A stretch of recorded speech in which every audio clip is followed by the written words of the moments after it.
আমরা যা দেখি, যাকে আঁকড়ে ধরি, যাকে নিজের বলে ভাবি, দেহ, পরিচয়, স্মৃতি, অনুভূতি সবই বদলায়, ক্ষয় হয়, একদিন মিলিয়ে যায়।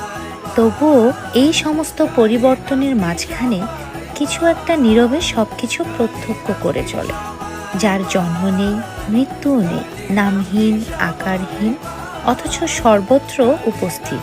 সৃষ্টি সম্ভব হয় কেবল শূন্যতার জন্য। মাটি শূন্য বলেই বীজ ধারণ করে, আকাশ শূন্য বলেই আলো ছড়ায়, মন শূন্য হলেই জন্ম নেয় নতুন চিন্তা। যখন সব রূপ ঝরে পড়ে, সব দাবি থেমে যায়, সব আমি গলে গিয়ে মিলিয়ে যায়, তখন সেই নিঃশব্দ সত্য অবশিষ্ট থাকে। তাকেই বলা হয় শূন্য।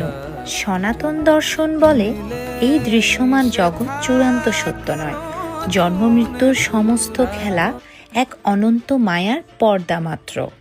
আমরা যে আকার দেখি, যে রূপ দেখি, শব্দ আর অনুভূতিকে সত্য ভেবে নেই, সবই ক্ষণস্থায়ী, ভঙ্গুর। এই শূন্যতা কোনো অভাব নয়, এটাই পরম প্রাচুর্য, যা না সৃষ্টি হয়, না ধ্বংস হয়, না সময়ের সাথে বদলায়। যখন কোনো মানুষ মায়ার পর্দা ভেদ করে এই শূন্য সত্তাকে উপলব্ধি করে, তখন সে বুঝতে পারে যা কিছু সে এতদিন দেখেছে, অনুভব করেছে, সবই ছিল ক্ষণিক ছায়া। এই উপলব্ধিই হলো মুক্তি, কারণ মুক্তি মানে কিছু পাওয়া নয়, মুক্তি মানে সব ছেড়ে দেওয়া।